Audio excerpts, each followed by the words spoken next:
परंतु असे प्रसंग व्हायचे आणि मग आम्ही उत्तर द्यायचं. हे कसे प्रसंग होऊच नये त्याच्याकरता समाजाचं हे रूप पाहिजे, ज्याची अपेक्षा आपल्या संविधानात आहे. इमोशनल इंटिग्रेशन, भावनिक एकात्मता. भावना कोणची? भावना हीच आपलेपणा. तो आपलेपणा नव्हता म्हणून आमचा पंथ संप्रदाय वेगळा आहे, आम्ही तुमच्याबरोबर राहणं आम्हाला शक्य नाही असं म्हटलं आणि देश तुटला. आपणही वेगळेपण नाहीच.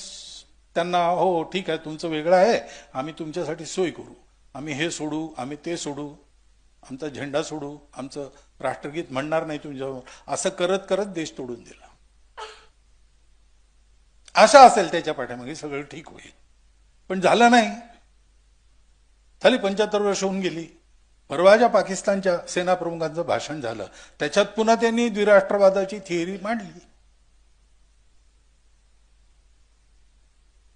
हे लक्षात आलं पाहिजे. सगळं जग एक कुटुंब आहे. पंथ संप्रदाय कोणताही असला तरी तो एक ना एक दिवस माणसाला एका सत्याकडे घेऊन जाणार आहे, एकाच सत्याकडे घेऊन जाणार आहे. द्वेष हा आपला स्वभाव नाही, शत्रुता हा आपला स्वभाव नाही,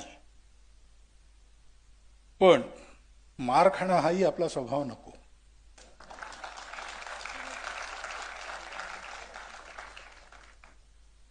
शक्तिवान माणसाला अहिंसक असलं पाहिजे. जो दुर्बल आहे त्याला म्हणायची जरूरच नाही, त्याला राहावंच लागतं अहिंसक. म्हणून शक्ती असली पाहिजे आणि अशा वेळेला ती दिसली पाहिजे, म्हणजे जगाला कळतं हे शक्तिवान आहे, यांच्या वाट्याला जाऊ नये. जगाला मग जगातले जे दुष्ट लोक आहेत तेही समजतात. सिंह सकाळी उठून गुहेबाहेर पडला, समोर कोल्हा बसला होता,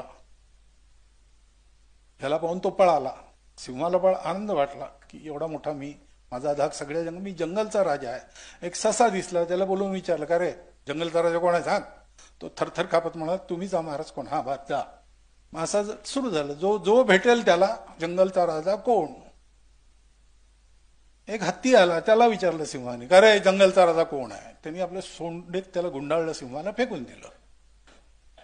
पडला, पण जरा कणत धूळ झाडत उठला आणि हत्तीला म्हणाला अरे तुला माहित नव्हतं ते इतकं रागवायचं कारण काय.